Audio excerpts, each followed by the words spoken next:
You know how I say there's no good and there's no bad, there just is. And if you don't understand that, to elaborate, we don't run shit. There are things that have divine timing, right?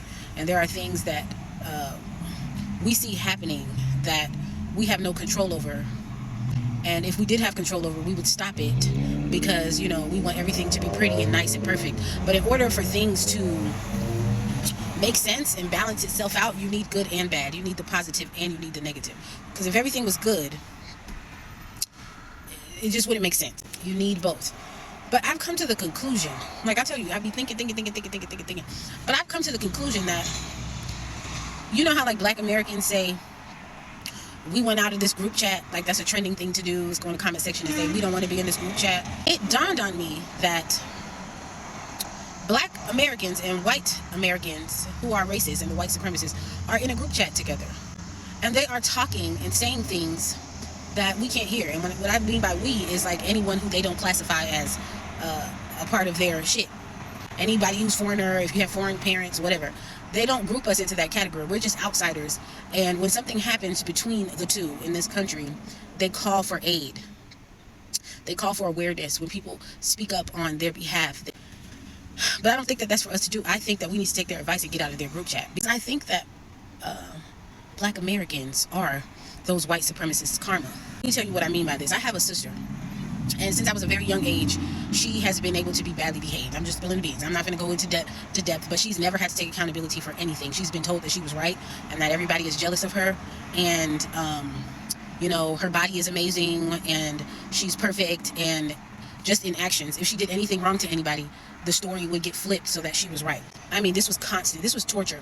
This was torture growing up. This is a part of why I even cut my mother off, because I got tired of being gaslit out of this experience. And I told my mother at a very young age that she was going to be my mother's burden. Clearly, my mother didn't have foresight, but I said, she's going to be my mother's burden. She's going to be attached to my mother. And I always refer to the movie Beloved, how Oprah sacrificed her kids, not sacrificed, but she took the lives of her children, or one of them, and was trying to do the second one, but the other one came back to haunt her, right? When you do that, when you pedestalize one child and you spoil the shit out of them, they become badly behaved. That's common sense. I can actually see this going on with another person and how they raise a child. And I'm like, this is not going to be good. But when you do that, you create a monster. You create a person with like narcissistic tendencies who just points the blame, can never take accountability, very manipulative. And that is what my sister is. Highly manipulative, doesn't know how to take accountability. And before she could even think about taking accountability, she just looks for my mother to be like, I'm right? And I think that my little sister, and she ain't little no more, but my sister in this scenario represents Black people, saying that anyone deserves to be tortured. But my sister ended up torturing my mother. There was a time where she deliberately used my mother's game against her, and I actually thought it was genius.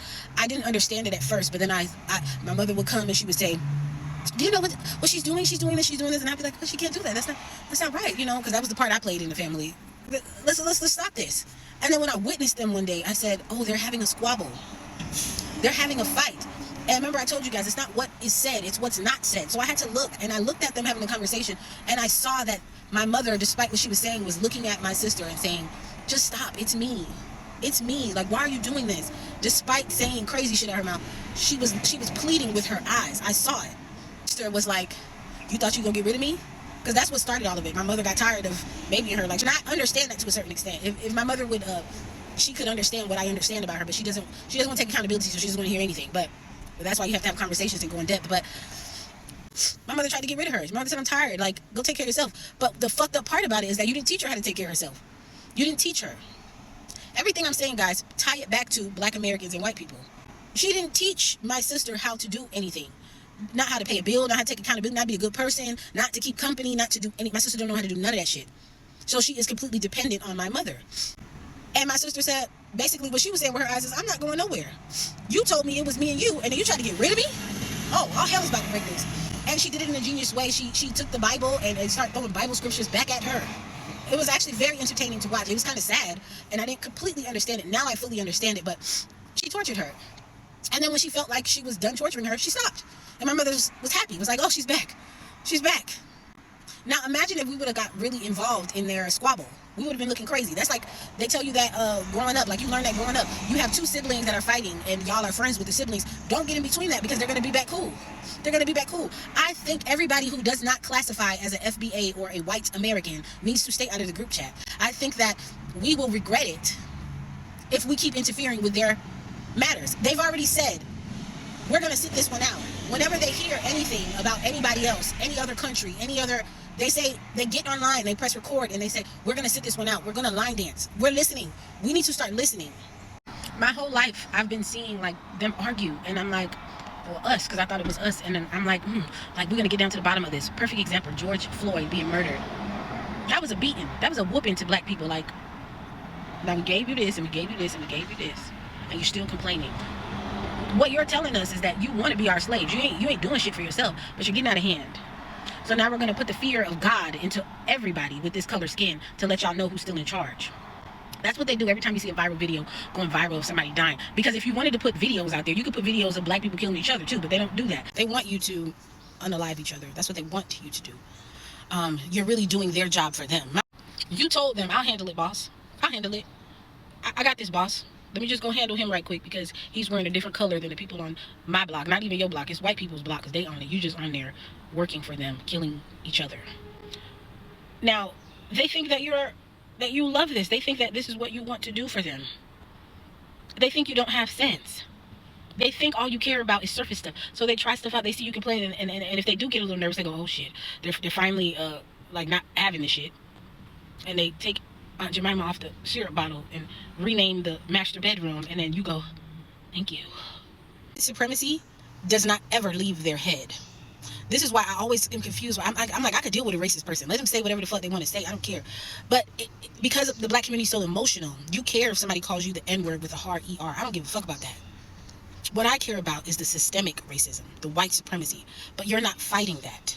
Because they know that you're an emotional community. They know you don't really care about yourselves. I hope this hurts you hearing this.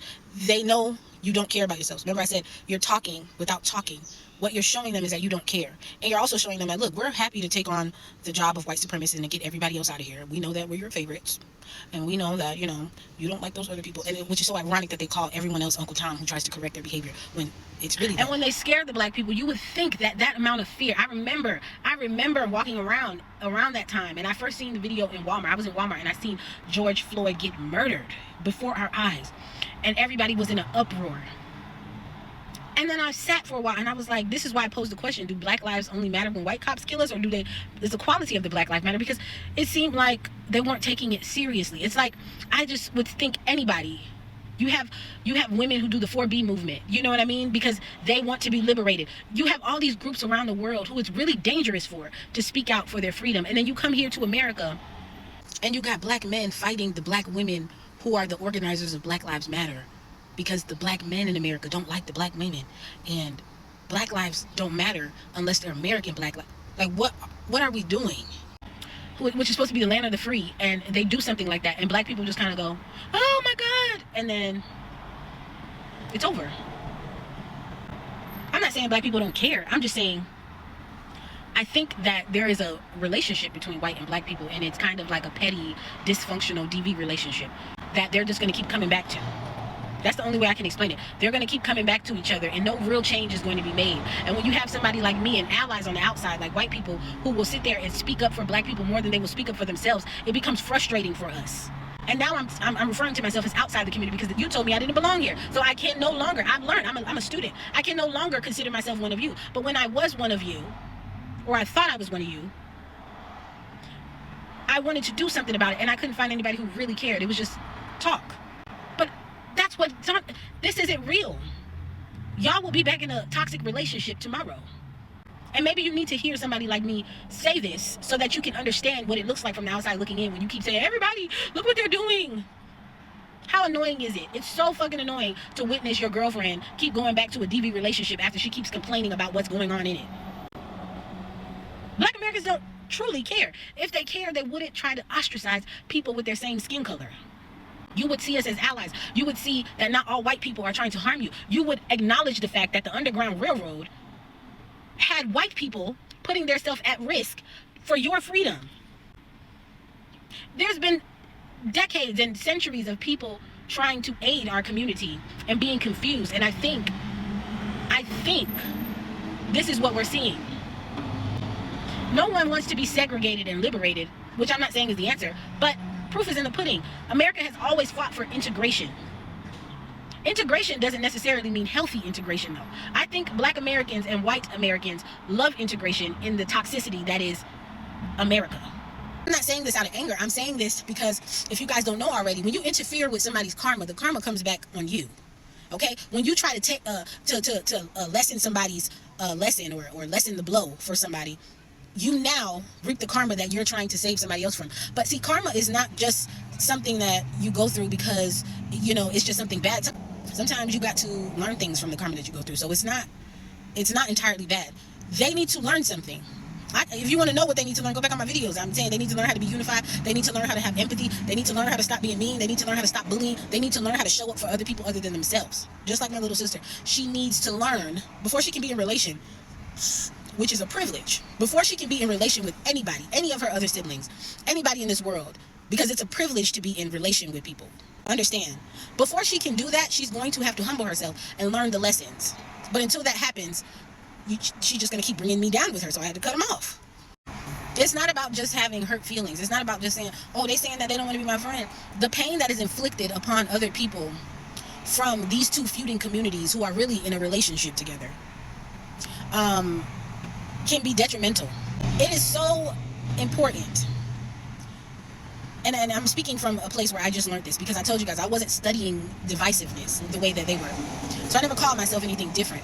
But it is important to study your experience when you're around people, so that when you are revealed things like you're not one of us, you understand what your next step needs to be. And then in this scenario, your next step needs to be to back the fuck up. I'm talking about Hispanic people, Asian people, whoever. Whatever group you're in, let them squabble it out.